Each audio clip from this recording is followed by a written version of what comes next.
Hello বন্ধুরা, শাশুড়ি বৌমা রান্নাঘরে তোমাদের সবাইকে স্বাগত জানাই। আশা করি তোমরা সবাই ভালো আছো। তো আমরাও খুব খুব ভালো আছি।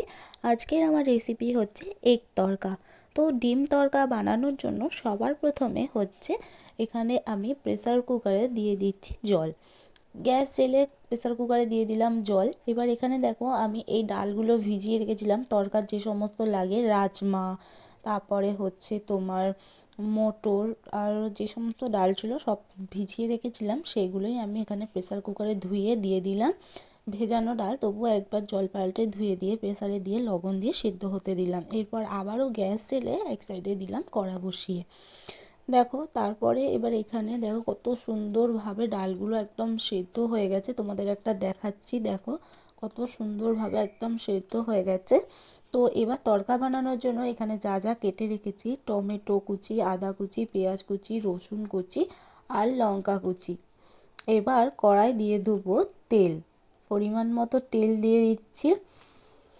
এবার তেলটা গরম হতে থাকলে এখানে ফোড়নে দিয়ে দেবো শুকনো লঙ্কা, তেজপাতা, আর দিয়ে দিচ্ছি এখানে আদা কুচি, আর দিয়ে দেবো কাঁচা লঙ্কা কুচি। তারপরে এক এক করে সমস্ত কেটে রাখা কুচিগুলো দিয়ে দেবো, রসুন কুচি, পেঁয়াজ কুচি, টমেটো কুচি দিয়ে ভালো করে নাড়াচাড়া দিয়ে ভেজে নিতে হবে। এরপর স্বাদ মতো লবণ দিয়ে দিলাম আর স্বাদ মতো হলুদ দিয়ে ভালো করে আবারও মশলাগুলোকে ভালো করে ভেজে নিতে হবে। তারপরে এখানে দিয়ে দেবো অল্প পরিমাণে জিরে গুঁড়ো, দিয়ে দিচ্ছি ঝাল লঙ্কার গুঁড়ো। ঝালটা তোমরা তোমাদের পরিমাণ বুঝে দেবে, আমি এখানে আমার পরিমাণ মতো বুঝেই কিন্তু ঝালটা অ্যাড করেছি।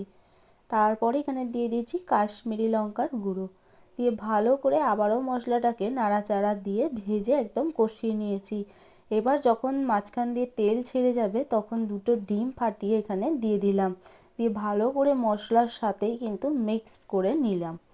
দেখতেই পাচ্ছ ডিমগুলো কত সুন্দরভাবে মশলার সাথে ভাজা ভাজা হয়ে গেছে। তারপরেই সিদ্ধ করে রাখা তড়কার ডালগুলো দিয়ে আমি একবার নাড়াচাড়া দিয়ে চাপা দিয়ে দিলাম 15 মিনিট মতো।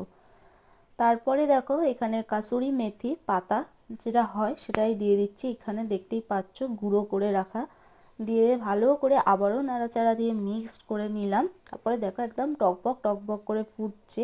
ওখানে স্বাদ মতো চিনি আর গরম মশলা দিয়ে দিলাম, দিয়ে ভালো করে নাড়াচাড়া দিয়ে একদম কিন্তু পারফেক্টভাবে আমার তড়কা রেডি হয়ে গেছে। গরম মশলাটা অপশনাল, যারা খেতে পছন্দ করো না তারা কিন্তু নাও দিতে পারো। তো দেখো এবার আমি গরম গরম তড়কা নামিয়ে নিচ্ছি।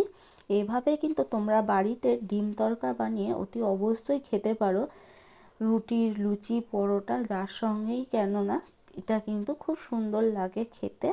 তো আমার তো খুবই ভালো লেগেছে এবং অসাধারণ লেগেছে। তোমাদের যদি এই রেসিপিটা ভালো লেগে থাকে চ্যানেলটিকে সাবস্ক্রাইব করে পাশে থাকা বেল আইকন